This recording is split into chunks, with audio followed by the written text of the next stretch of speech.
Welcome to Beyond the Pump podcast, episode 3. I'm Adam Northover. And I'm Jack Earl. And today we're going to be talking about progressive overload in the training portion of the podcast. We're then going to move on to peptides, PEDs in relation to HGH. And lastly, nutrition, where we're going to go over macronutrients. Back to you. Okay, so progressive overload. I guess first of all, we need to say what it is. And it's broken down into the most simplistic form. It's the principle of doing more than last time. Yeah. When it comes to training, progressive overload is key, as we know. If you want to grow muscle, you need to be putting increased demands on your body. Your body doesn't want to grow. It will stay the same if it can. So you need to create the stimulus, which creates the response within the body that causes adaptation for growth. So broken down in simplistic form, that's progressive overload. But I guess what we'll talk about is people's lack of understanding of what it is, what the mistakes are that we see, and actually how to remedy these things. So the big thing I see, and I'm sure you're the same, people only concentrate on weight. Yeah. That seems to be one of the biggest faults. Essentially speaking, unless, again, variables are in place, you're running in full synergy, swimmingly well through a growth phase, you might be able to hit a new weight every single week, but realistically for probably 98 to 99% of us, that is not achievable. So there's other pathways you could look into. So for example, an extra rep on the end of a set, that is still a progressive overload from the last week. We could look at certain timings in, let's say, like the concentric or eccentric portions of the movement. Even like bringing in different factors from the mTOR pathway, it could be like drop sets, it could be failure sets, stuff like that. All little things, but predominantly, like you say, with people looking far too much into the weight side of things, it leads into sloppy form. That was the big thing I was going to touch on. Of course, exactly. And then obviously with sloppy form, you're not getting the contraction or the stretch that's needed. You're then simply just putting yourself in a rest state, essentially speaking. And then alongside that as well, but what people need to understand is that your connective tissue doesn't strengthen at the same rate as your muscle tissue. No. So if you're just focusing on load, at some point something's going to give. And a lot of the time, you'll find that tendonitis sets in. A lot of people get golfer's elbow with lifting, shoulder injuries, all of these sorts of things. And it can be easily mitigated against if you're actually concentrating on true progressive overload as opposed to just pushing weight and numbers. And again, what people do, like you've alluded to, when it comes to progressive overload, just focusing on weight, well, I need to get 1 kilo more. And then they'll like swing up on a bicep curl. Well, that's not progressive overload because you're not even training your bicep anymore, and that's the big thing that I think is hugely frustrating. Yeah, and I think that's the thing. Maybe that people don't understand, or that maybe people have not quite gone to understand just yet, is that your body is essentially a survival machine. So when you're training, your body's not thinking, "Oh, I'm going to grow my biceps today. I'm going to grow my quads." It doesn't care about that. But it will find a way of adapting. And like you say, another mechanism of obviously progressive overload, one of the factors of progressive overload is the adaptation. Mm-hmm. So essentially speaking, by bringing in that extra rep, or even if you planned out, let's say like he was on a 20-week growth phase, for example, but even if you planned out for every 2 weeks to go up, say 2.5 kilo on a lift, so the week in between you're going up by 1 rep, just doing little bits like that, that will just keep you in that state of progressive overload. You don't have to throw everything into it. No. It's again, it all falls back into the usual saying of not throwing all the eggs in the basket. Mm-hmm. If you're going to go straight into a growth phase, you're going for, let's say, sets of failure. You're throwing like heavy rep sets, and again losing that form straight away and stuff like that. Where are you going to go other than backwards? It doesn't make sense. A lot of it is.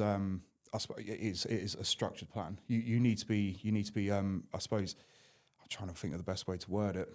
Essentially speaking, if you had that plan in front of you, let's say your goal was to add, say, 20 pounds on a certain lift. I know, essentially speaking, with progressive overload, that is not the concept of it. No. But sadly, that is what people look at.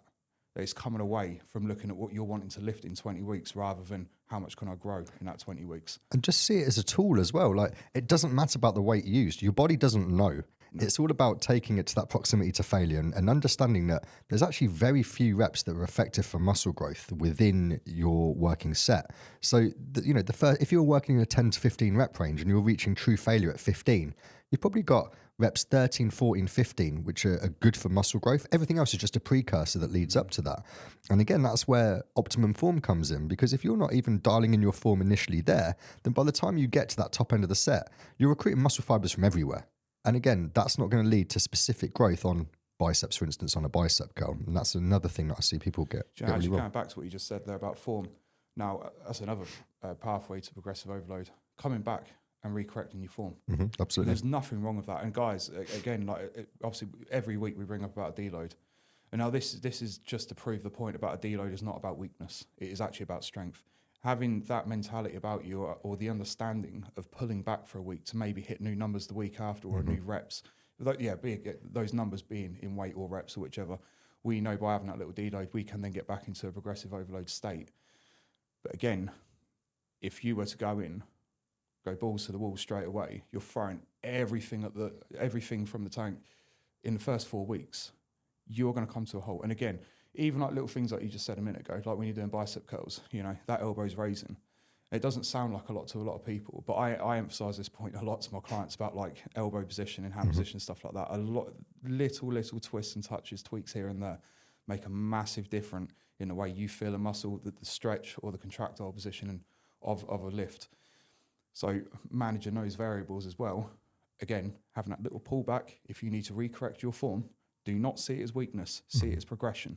Because once you get that form back to where you was and then your weight start going back up to where you were, well, the difference is here you were sloppy, here you're hitting with finesse. Absolutely, and it's something that we all need to do occasionally, because you do start pushing and pushing and pushing, and then you're like, actually, this has got a little untidy. Just take a step back, bang, reset, and then you're good to go again. And I guess what we talk about now is, for people watching this, not everyone knows about a logbook, but how can we measure true progressive overload? And the reality is, you need data. You need to be logbooking your sessions, whether that's on a notepad or like my coaching clients, they do it on an app. All the exercises there, it will populate what they did last time, they know what to beat. But literally write down your session, write down the amount of sets you're doing, what reps did you do last time at what weight. Next week, okay, I'm working in a 10 to 15 rep range, and I'll use bench press as an example. 10 to 15 rep range. Last week I did 100 kilos, but I got 11 reps out.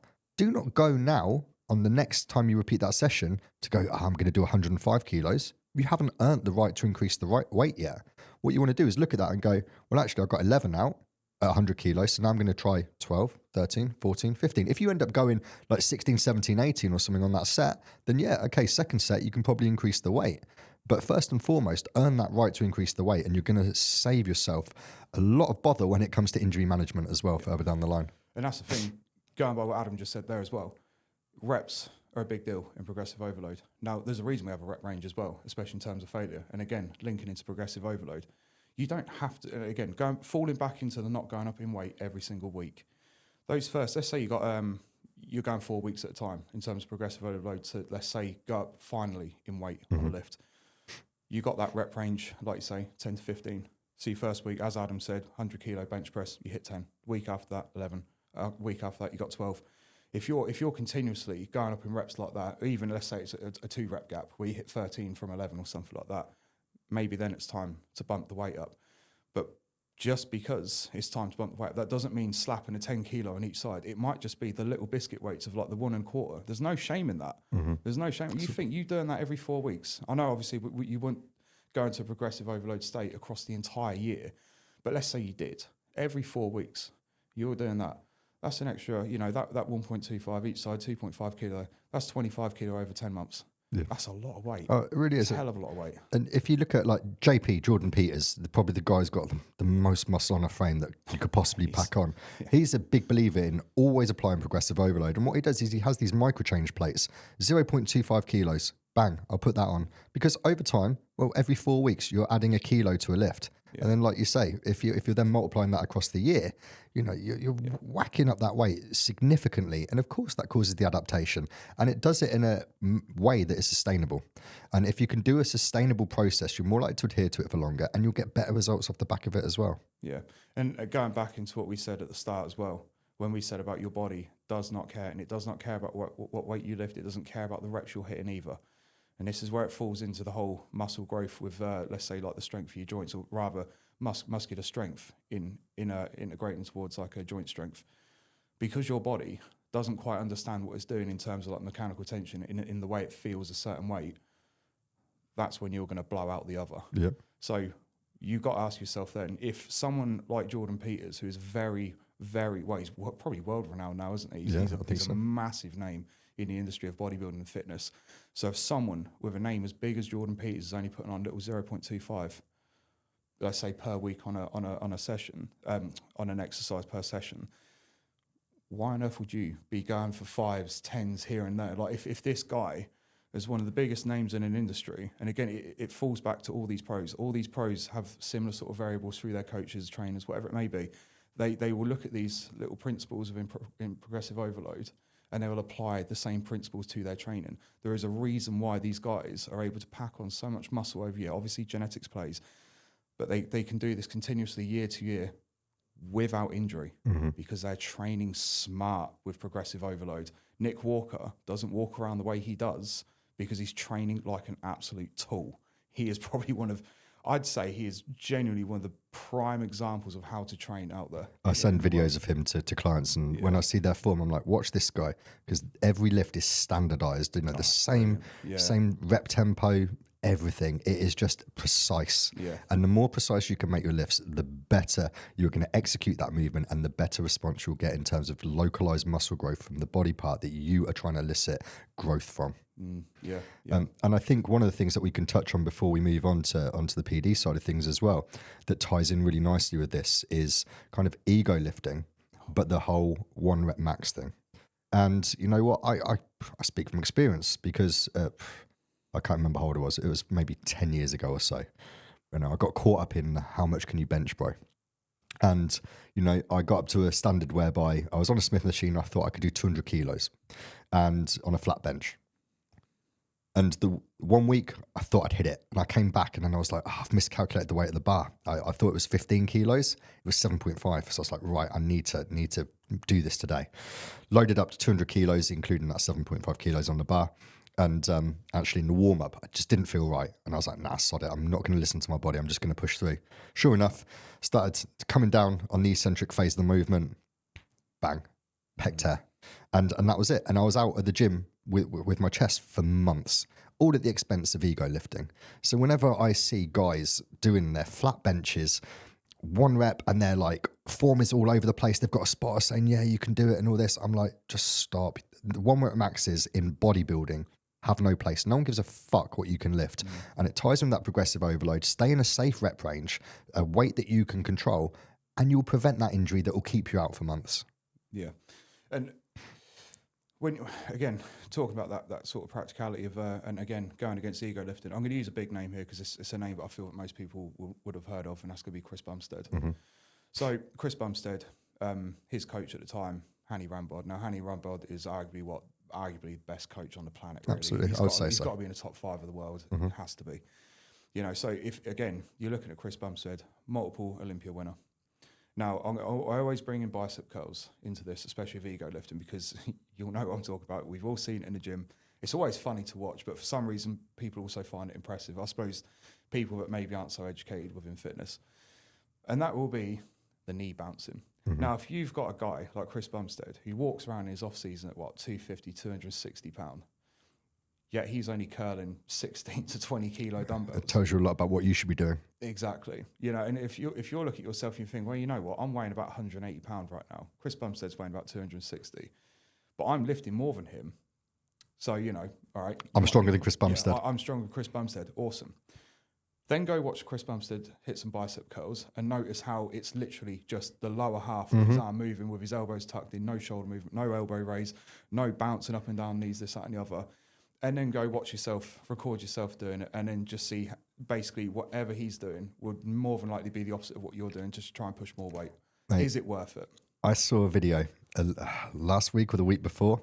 It was another coach in the Peterborough area. So obviously I'm not going to name drop them, but they were showing off about how much they could dumbbell hammer curl. And I think they picked up like the 30s or 32s. And I know, and you ain't curling 32 dumbbells with good form. And sure enough, ripping it up, like the swing, the shoulder, and trying to showcase this is how strong I am. And I'm like, why would anyone buy into you as a coach when your form is trash? And then another thing they did like the next day or something was, this is how I lift with good form. You should be slowing down the tempo, holding the squeeze. But even on their next video where they were like, you need to hold the squeeze for like 1 second or something with the leg extension, it was literally up and down, Yeah. And I'm like, you're speaking one thing because ChatGPT has formulated that post for you. And then actually when it comes to reality, you haven't got a fucking clue. And all you care about is ego-driven lifts. Yeah. And that's why your physique is okay. It's good for the age that he is, but it could be so much better. And, if I was a client looking at that, I'd be like, well, he can't train. So how is he going to teach me? And the thing is, I mean, without going off topic, but one thing people don't understand, and people don't like it when I've said it to a few, I've said it to you as well.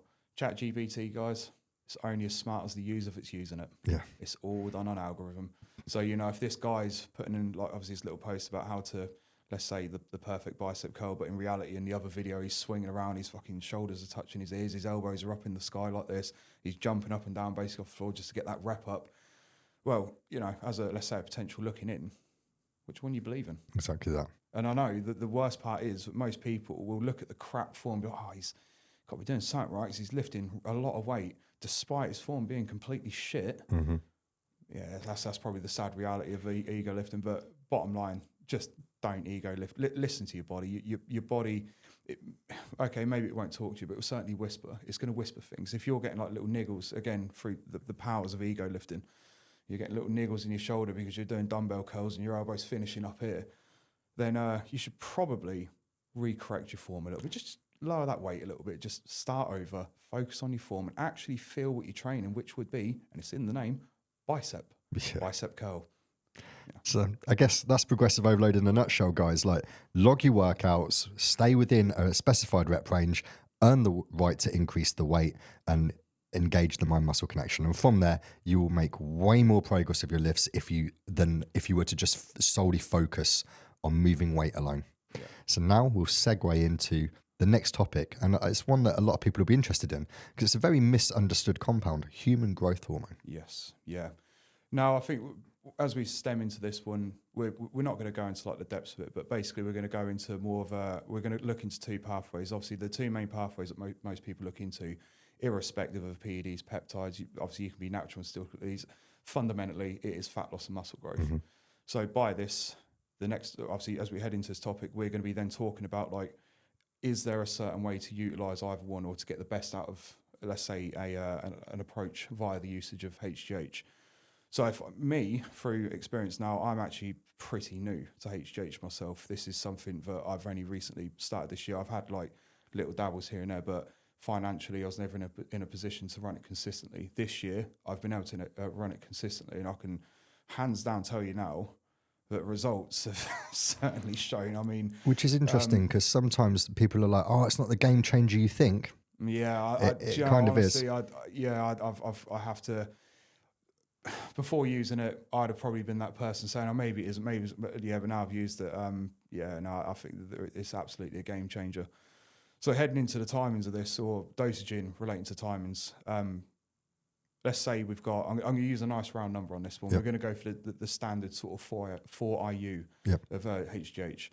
Now, in terms of muscle growth, and you've got two ways to play this, because you've got two ways you can play it in a sense of which you're going to get more out of. So for, let's say, muscle building, if we're not so focused on lipolysis, now me personally, and again for experience, and to be honest, through most people that use it, that obviously know how to use the product itself, normally you take one bolus amount at night. Mm-hmm. Let's say, again, keeping it in place with that 4 IU dosage. Now, that's what I did.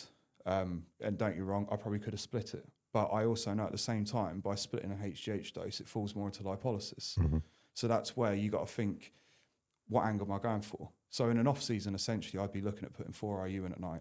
And I'm not telling people that, by the way, I probably should have said this first, but we're not medical professionals. Yeah, we're no medical professional. We're not a doctor. We're not telling people what to do or anything like that. Again, a lot of our podcast is spoken through experience. And this is certainly one thing I'm doing right now. I'll be talking through experience. Mm-hmm.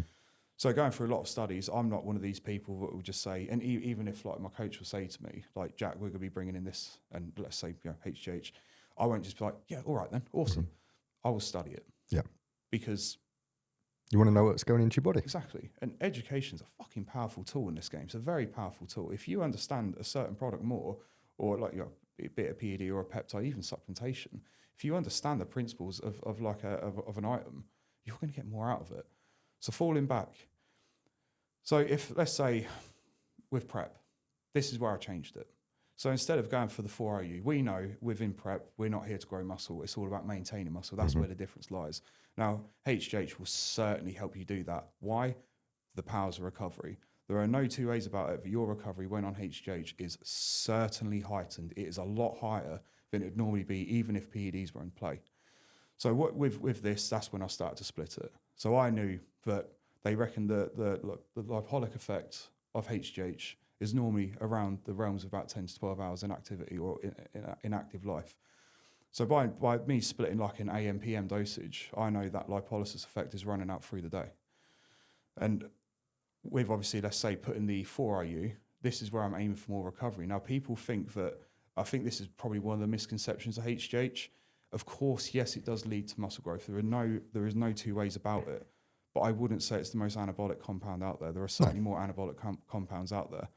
But then if you're talking about a compound for recovery, I dare say there isn't much better out there than HGH for recovery.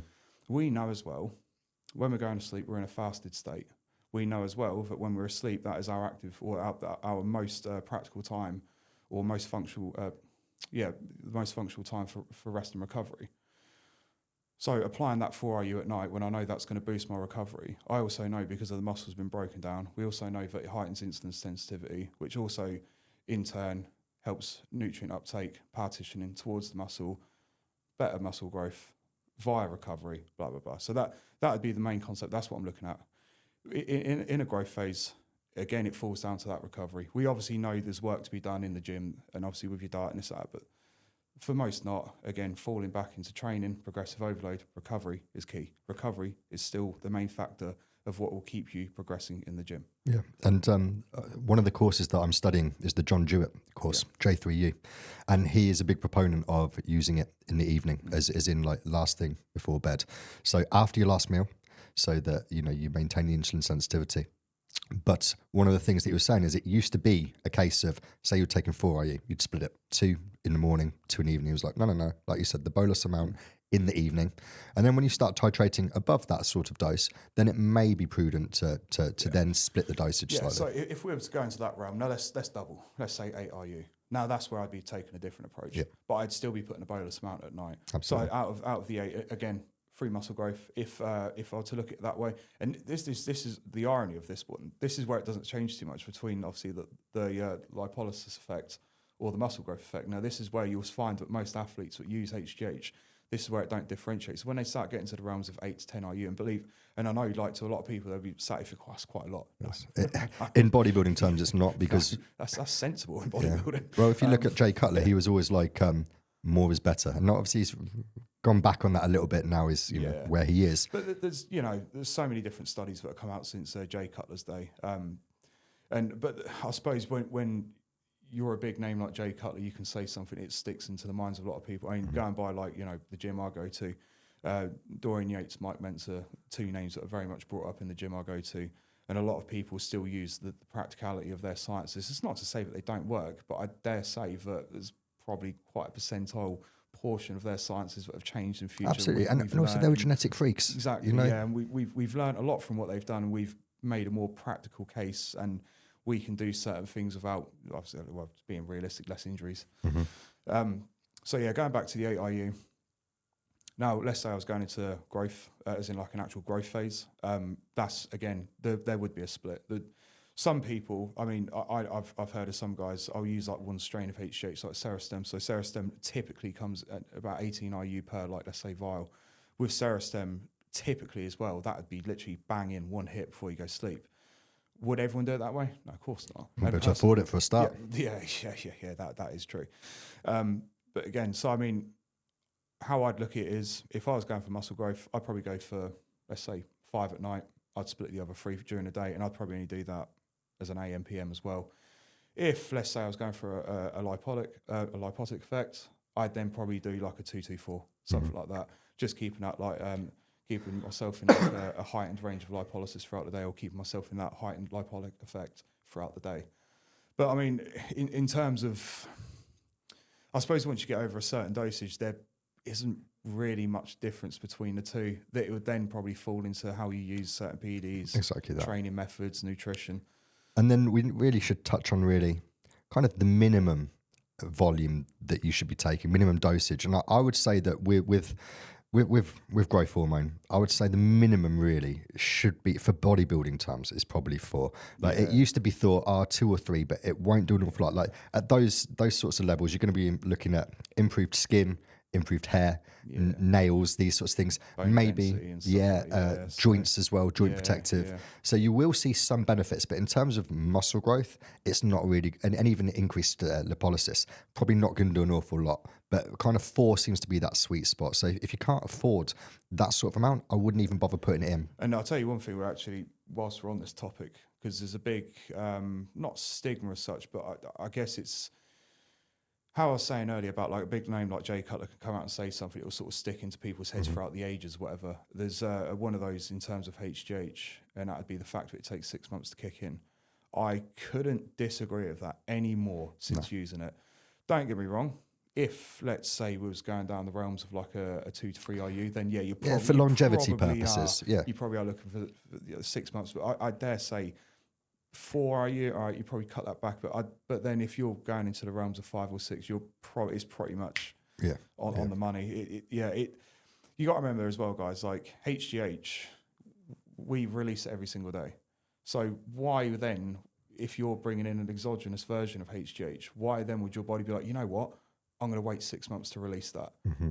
It doesn't make sense. It doesn't make sense. So like, I mean, again, going back to that guy, I'm not going to go into names or whatever, but a guy I know, like through social medias and whatnot, he uses that Serostem. He's banging in like 18 IU a day. That is a high number of HGH.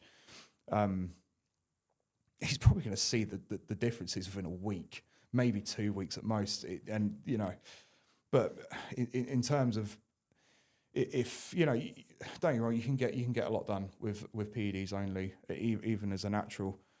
But I think putting that aside, putting bodybuilding aside, I honestly dare say when you even get to a certain age in life, man or woman, having that little 2 IU of HGH, if again finances allow you to afford it, I'd run it. I think if you're looking at longevity, and if we're looking to really just not bodybuilding, just optimize, particularly male hormones, because a lot of the viewers who watch this will be male. A low dose of testosterone, like 150 milligrams, a replacement dosage, a true TRT, plus about 2 IU every single evening of HGH. I think that's your longevity stack. Yeah, look at Sylvester Stallone. Exactly. That's when I first became aware of HGH, when he got caught filming Rambo in Australia and he was found with human growth hormone. That was the first time I became aware of it. Yeah. And it is so much more prevalent than people understand. Like, it is very, very big in Hollywood. And again, it's a bit like most things in the world of peptides and PEDs. It's another demonized like product within the industry, another demonized one. But yeah, again, those exact same people won't go look into studies. I mean, HGH, for example, let's say that you're a child that's... Look at Messi. He had to go on he did, didn't human growth hormone. Because I think at the time when he was...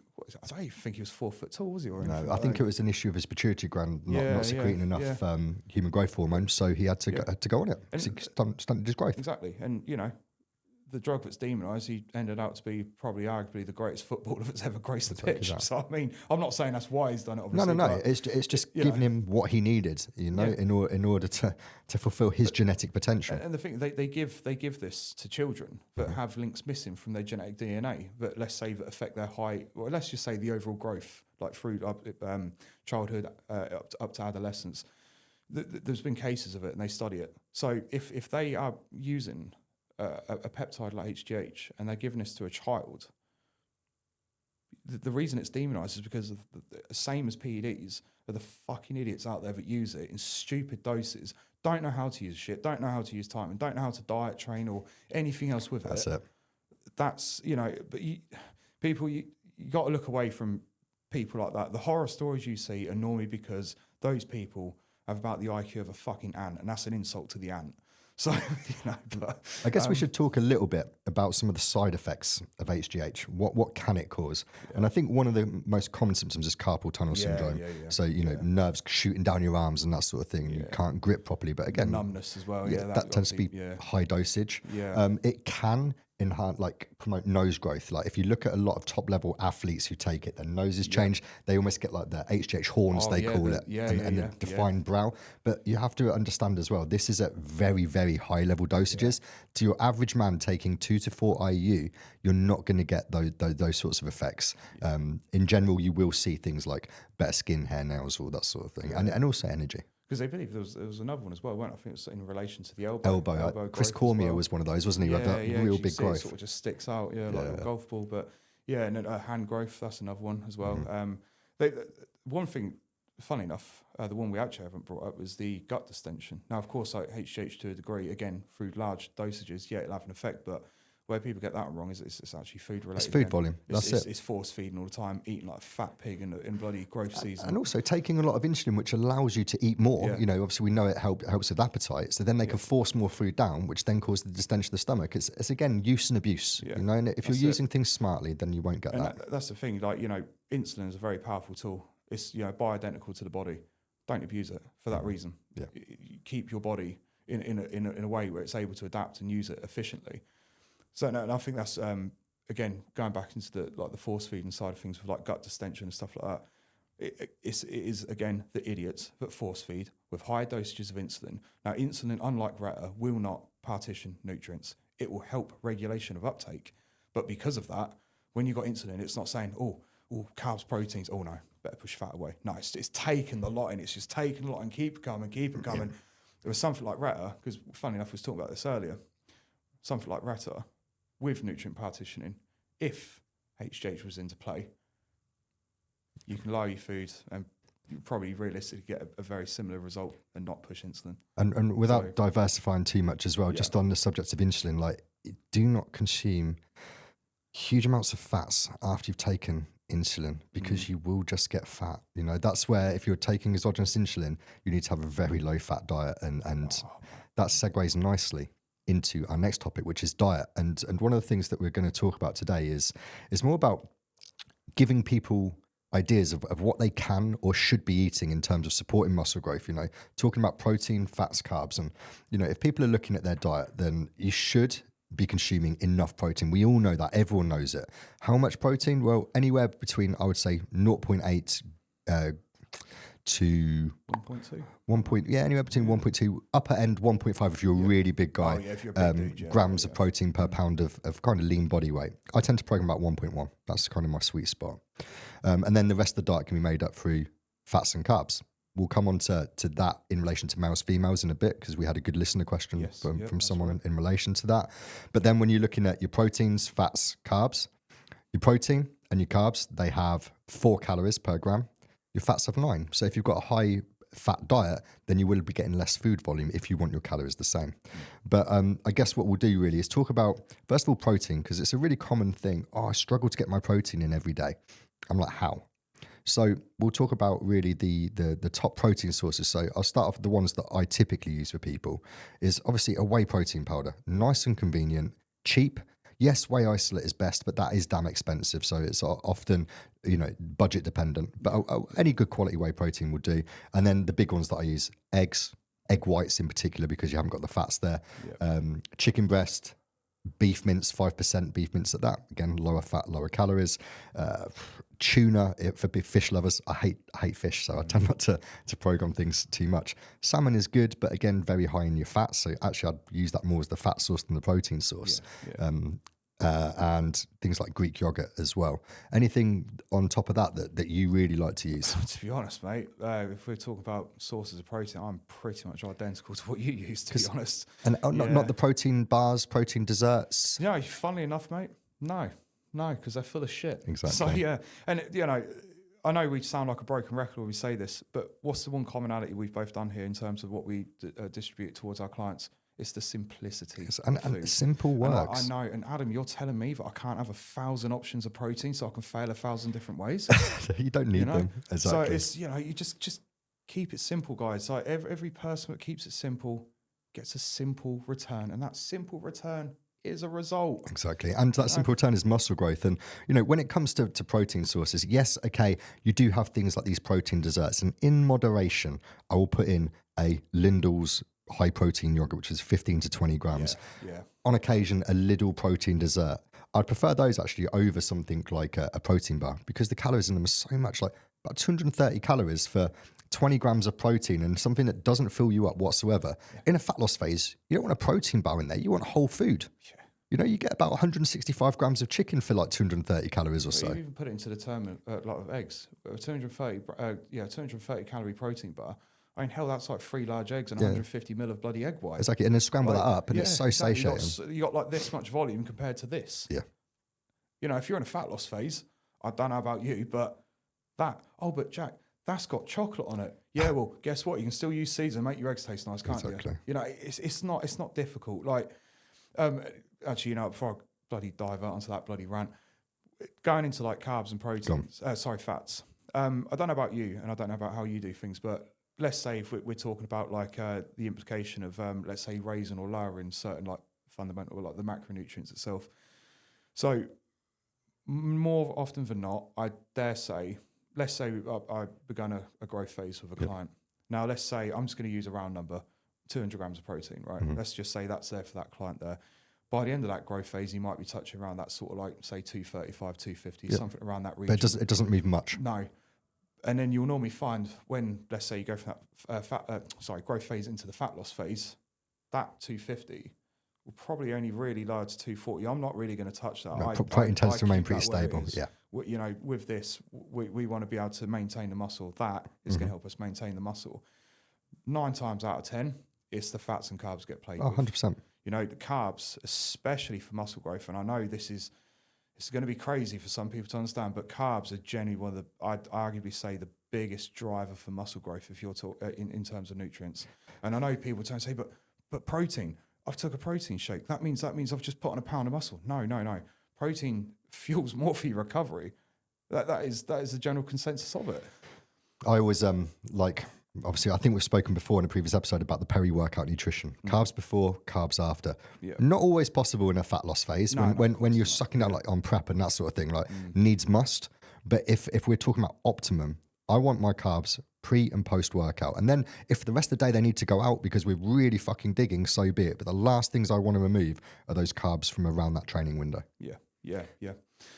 And then I think if we were to talk about fats solely. What about your fat sources? What would you pick? Avocado is a good one. Yep. To be honest, I'm not against using a little bit of olive oil. So, for example, if you were to cook it in your rice, that sort of thing. I'd sometimes say to put it over, after. So if I'm putting someone with olive oil, instead of cooking it where some might not go onto their plate because it might be left in the pan, I say, do you know what? With your rice or with your meat, put it on afterwards as like a little bit of almost like a condiment. And honestly, olive oil over rice is next level. Yeah. So then they're getting that full 15 grams. And the thing is, like, sorry, I'm going to divert a little bit, but you just remind this because my prep guys, I'm fucking starving. But yeah, it's funny you say that. You can get like flavored oils, can't you? Yeah, so like chili oil, garlic oil. Yeah. If you got like a rice cooker, obviously you've added your water in, put that on top, cook it through, and then it's pretty much saturated. It is amazing. Yeah, it's good. Yeah. But going back into fats. So in relation to the question that was asked last week, moving into this. And this was a question that was asked by a lady called Hayley. She's a client of mine. And she asked basically, are there any differences in terms of dieting between men and women? Now, this is the one I'd say is probably the fundamental, and it is fats. Absolutely. And the reason why fats are the biggest difference is for women, unlike men, women need a lot more hormonal support and stability than we do.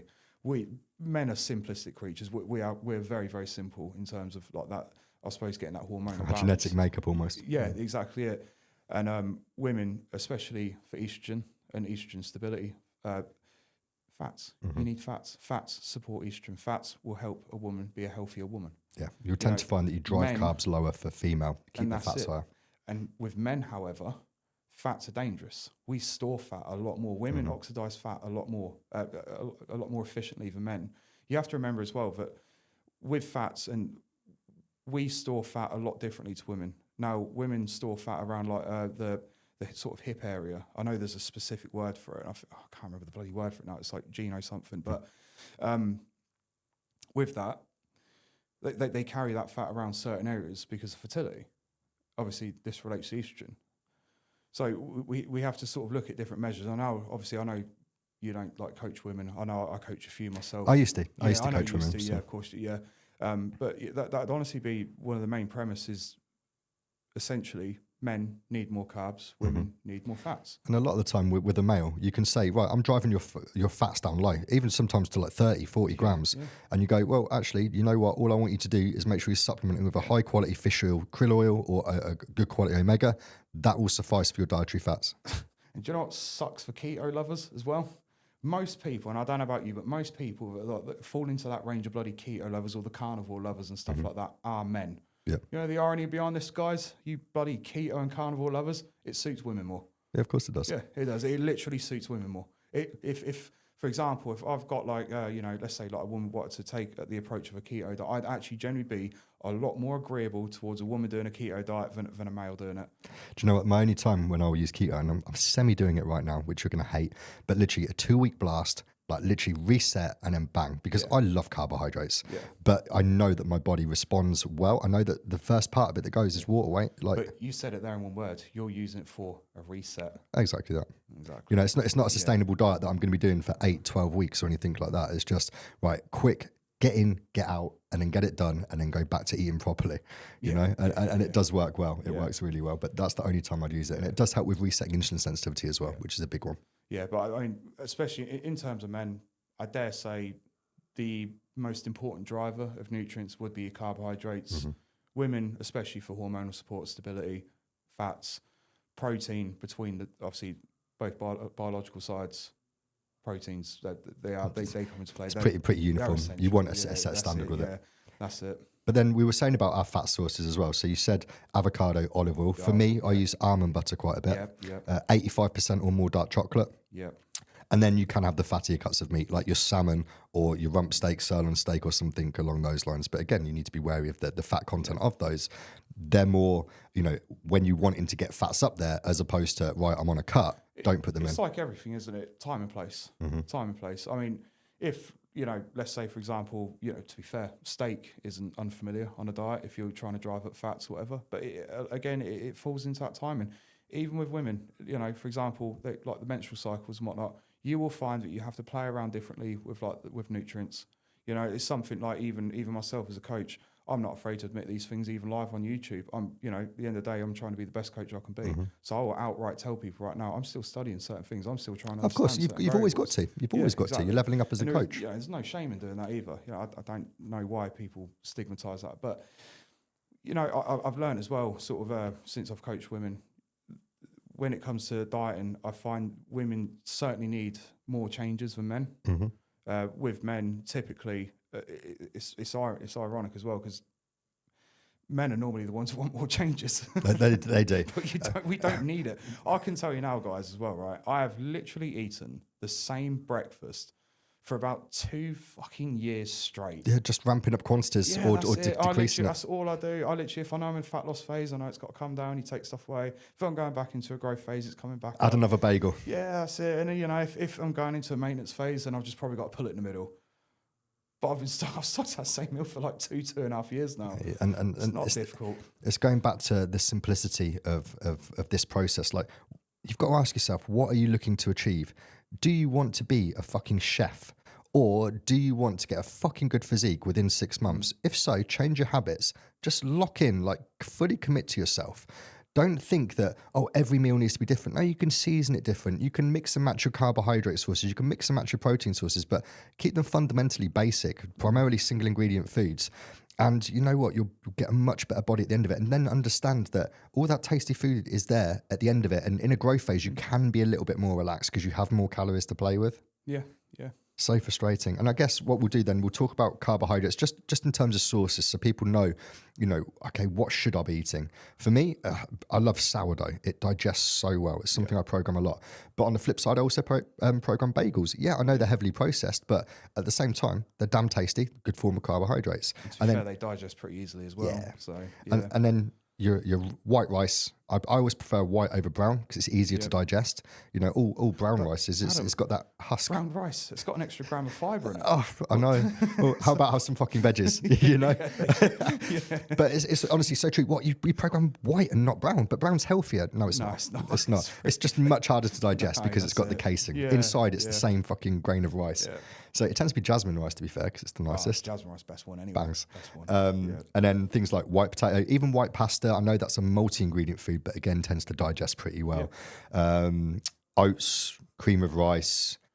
Around the training window, rice cakes, sometimes like caramel Snacker Jacks, something like that. Cereal bars, like Kellogg's Square bars. Squares Cocoa bars. Pops, Rice Krispies, that sort of thing. Oh, loads of cereal, like particularly post-workout. Falling back into peri-nutritioning, cyclic dextrin. Yeah. Another great source of carbohydrates. Yeah, absolutely. If you're going intra-carb.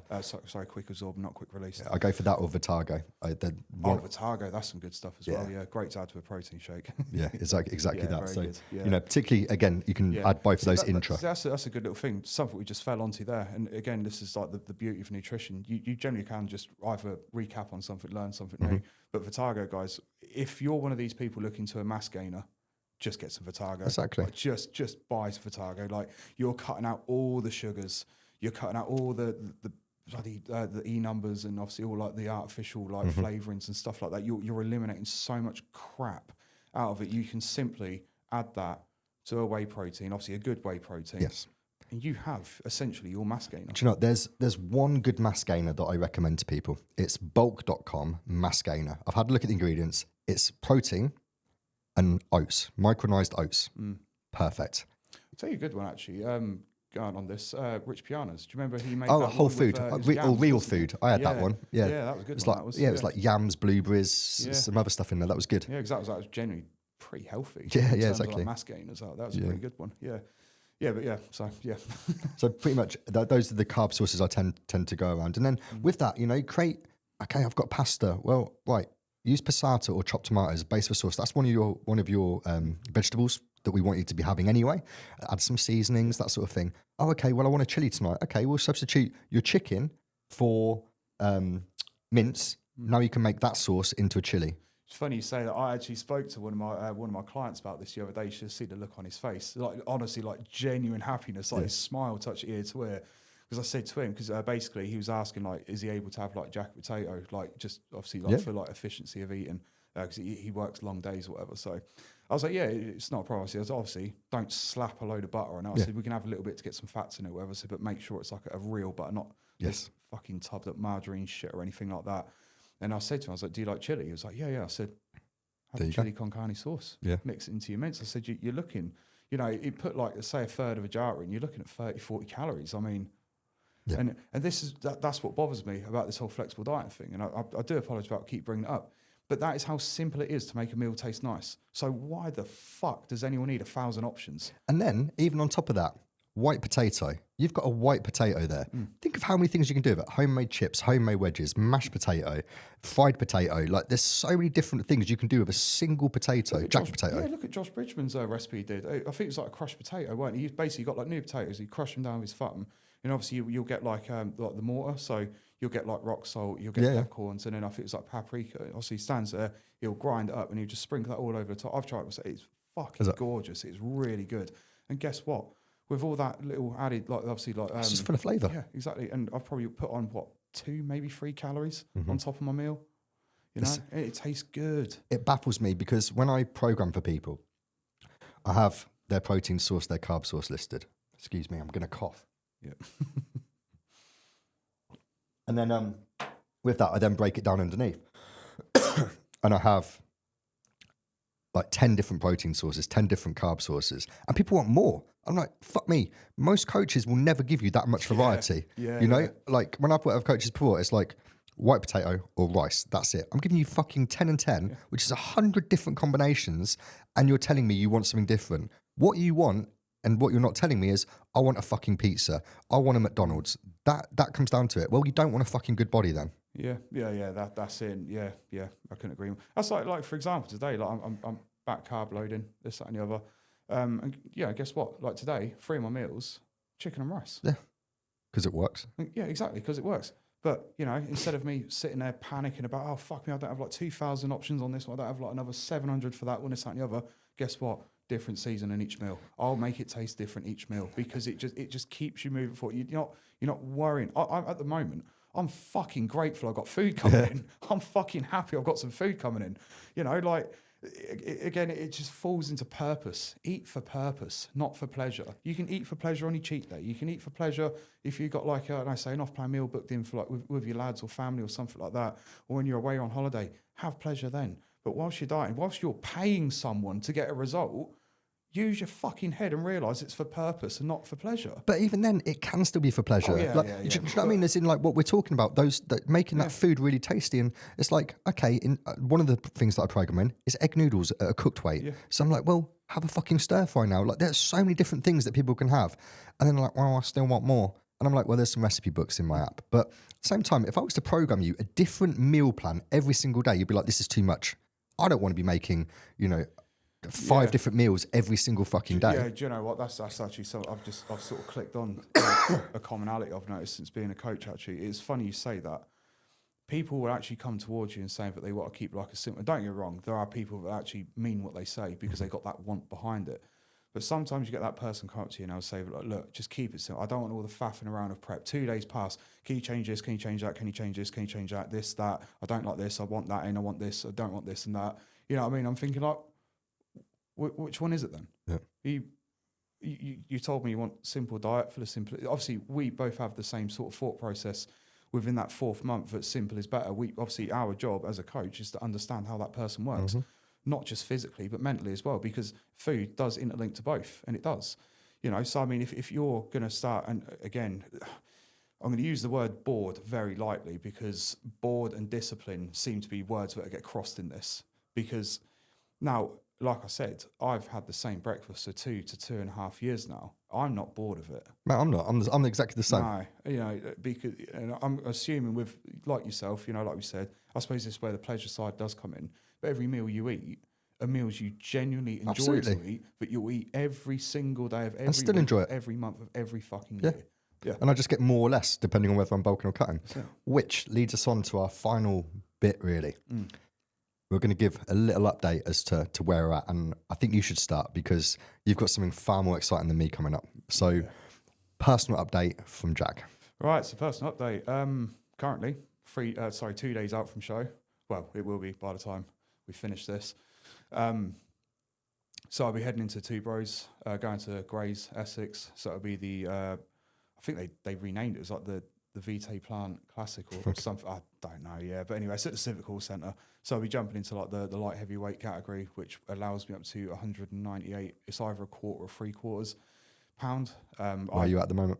At the moment, I'm like 190ish. Nice. Yeah. So I mean, you could fill out fucking. Yeah, that's it. I mean, I got plenty of room to play with. I think myself and my coach's approach at the moment, heading into this one, is we're just going to turn up tight, full, dry. You know, condition to be better than it was in the last show. But obviously, hopefully, the fullness will sort of. I think that's what you need. Some more fullness this show. I think just to bring that, particularly that back to life. Yeah, that's it. And legs as well. Legs is another one for me. I'm so susceptible to going flat on my legs. Yeah, it's bloody annoying. It's hard to manage, but I will say, heading into this one, I'm definitely looking fresher. I feel fresher. To be honest, with obviously like the large quantities of water, I know I've sat here bitching about being hungry. I'm not honestly really all that bad because I just feel like I'm out here with water. I think I'm already like 3.5 litres in as it goes, you know. Nice. And after this, got another 4.5 to go. So that's easy. Yeah, so I'll be nice and satiated for the day. But again, carb loading day anyway, so I do get my food as well. But yeah, so I mean, hopefully better result heading into this one. I was obviously took 4th place in my last show, and that one fucking hurt, being honest, mate. That hurt. I mean, I thought you deserved more. Yeah, I know. It's one of them, and I'd sit here and say my thoughts, but bodybuilding's a funny game when it comes to this, especially if you're a person that's, I don't know, especially if you're seen as a threat or you're disliked as a person, because for whatever reason, especially in a small-minded town like Wisbech, people can't respect those they dislike. Respect and liking someone are two different things. You Absolutely. Exactly, you know. But yeah, I mean, I was fucking gutted by it. That's the first time I fell outside of a top 3. So it hit, you know. I mean, fuck me, I even had like guys who finished above me on stage saying, "Oh, you took second, mate." I had fucking Tom Hames come up to me after the show saying about like arguably I should have been sort of floating around second place, or whatever. Like, you know, it's one of them, innit? But It's hard to stomach, isn't it? yeah, But now's redemption. yeah, that's it, mate. So I'll do what I can. I'll turn up. I'll do my posing. I'll do my routine. I'll do See my what lands. mandatories with the guys, the quarters with the guys. See what happens. See how it unfolds. But hopefully, I mean, yeah, hopefully a better result. I mean, the thing is with bodybuilding, like, you know, people who may sort of look in on my posts or people who know me know that I don't do this for shits or giggles. Like the fun aspect for me in bodybuilding is when you're on that stage with the guys and you know you're going against sides. That's the fun bit to me. But other than that, there is no fun to it because I'm so sort of locked in. At the end of the day, I haven't just sort of like, I'm not one of these people either who looks around on social media. Oh, this guy's done a journey for bodybuilding because he's got this and he's got that. Oh, I'm going to copy it because I ain't got fucking brain cell for myself. No, I've loved this shit since I was 18 years old. I decided to start competing when I was like 24, 25 years old. I fucking love bodybuilding. So it hurt. It hurts coming outside that top four. And don't get me wrong, I mean, I could sit here safely now and say that, let's say I won a show, man, I'll probably fucking drop on my knees and cry. It means that much to me. Like none of this is for the camera. None of this is to please anyone. Bodybuilding's for me. This is my thing, you know. But I suppose that's my little segment. But how's it going for you? Yeah, it's going all right. I mean, I was in my growth phase. Got up to 219, considering I competed at 194. Yeah. You know, a nice little push up. Still remained pretty tidy. But then I've got a 40th party that I'm going to next week, and it's a getaway at a lodge. And two of the guys there, my clients, they're both ripped up, like they're looking wicked. And I was like, well, I can't go there looking like a bag of milk. And I didn't. You know, I looked all right. But I was like, I need to look sharper. So I've done a little aggressive mini cut, which isn't a bad thing in a growth phase occasionally, you know, like just resensitize. Reset. Exactly that. And then I can push up. So next week, next Friday, Saturday, we've got that. And then from there, it's just going to be pushing up for the rest of the year. I mean, I'll be honest, I'm not fat. I'm like 206 pounds now. And I'm like, well, there's a show in late November, I think, or early November, November the 9th, something like that, PCA Open. And I was like, oh, I could just jump in. But I'm like, no. Play the long game because it's about bringing something much better than this year. Yeah. And I know that if I can now push out until probably end of December, more growth, get to a solid, probably 225-ish, I think, maintain hold there. Then January, I'm going to start like a little pre-prep. And then February, it's going to be prep. And then it's likely that I'll go certainly for the NAC UK show because I want to qualify for their world champ. Well, first of all, I want to win the show. Yeah. And then for the over 40s and place well in the overall, ideally winning it. We'll see. And then going on to their world championships. I want to do a warm-up show before that. And I don't want to say warm-up actually because that's disrespectful to that because I want to go to a show and do fucking well. But I wouldn't mind trying my hand at PCA. I was thinking BPA Masters All-Stars. But I think actually, you know what, it's probably going to be better to test the water at PCA, hopefully get a British Finals qualification. Yeah. So then after the NAC Worlds, shut it down. And then look to get back in shape for, you know, next October time. So potentially competing in 2 blocks next year. Yeah. So that's where I'm at, really. That'll be a productive year. Oh, mate, when it just like, considering I was supposed to have retired back in 2023 and I was like, I'm never doing it again. Well, life comes at sort of angles. I don't know, you know, and the thing is, I see the potential now, whereas in 2023, I still looked at myself and felt like an imposter, you know, someone who loves bodybuilding, a bit like yourself. Like, I love it. I love the element of competition. I love the discipline. It's all in, you know, you can't be half-assed in it. It's beautiful being part of a sport that generally separates you from the populace. Oh, absolutely. And it does, because even the thing is, the reason why I brought up earlier about I'm not doing this because it's a trend, because bodybuilding has become a bit of a trend. Massively, now, it's like, social media likes and clicks. Yeah, it's it. This, you know, and I think I wouldn't say it's like a personal hate or anything. I think it's more out of respect to actual bodybuilders out there. Mm-hmm. Like, I mean, I know some guys around local area that have been competing as long as me and stuff like that, and I know they share the same thought. They might not be as open as me about it, but then I don't really give a fuck about what people think about me in terms of how I sort of relay something or whatever. I don't genuinely ever mean any harm by it. It's just outspoken. Yeah, it's an opinion. What's it matter? Exactly. But yeah, I think going back into yours, especially when you said about like the whole imposter thing, I'll tell you what, that was actually nice this year. I know, don't get me wrong, like I think the three guys above me, they probably had anywhere between sort of good 10 to 15 pound on me or whatever. But I didn't look out of place. Yeah. That was the nice bit about it. Yeah, it was actually nice stepping on an open stage and obviously sort of at least hanging. No, don't get me wrong. Being competitive. Yeah. You know? But don't get me wrong. I mean, the guy who finished first, he was awesome. Genuinely, I think he's one of the best physiques I've seen in person. I think he's got a great physique. I mean, he actually went to the French Open. Won. Steph Matala, James Holland said went in. He won his class, but he didn't get the overall. So obviously he nearly got his pro card. Yeah, nice. Give it a year. He was a beast, to be fair. Yeah, like, he's fucking great. That's great the one shape thing about bodybuilding. Like, obviously, I said to you before about how I competed at Taekwondo at a really high level, like world championship level. I could eat whatever I wanted the night before. It didn't matter. You know, leading up to it, I could eat however I wanted. Wouldn't matter. I could still perform. Train 5-6 times a week, bang, job done. With bodybuilding, there were no days off. Like, if you step on stage and you place second and you think, you know what, I cheated on my diet twice. If I hadn't, I might have won. Like, that hits, that for me, that is the worst, would be the worst. I've never done it. It would be the worst feeling. Yeah. So for me, it's a case of going all in. And then also, ourselves as coaches, we lead by example, but we take things to the absolute extreme. So that then when a client goes, oh, I've cheated on my diet today, you're like, well, look, I've been doing the same diet now for 20 weeks on prep or something like that, and I haven't missed a meal, I haven't overeaten, I haven't undereaten. What's your excuse? There are none. Oh, I had a doctor's appointment. Yeah, I've taken my wife to hospital and I've sat starving because I've missed my meal for that time, looking at the vending machine staring at me. I'm 4 hours late for a meal. I didn't crack, I would wait until I got home and then I'd almost combine 2 meals.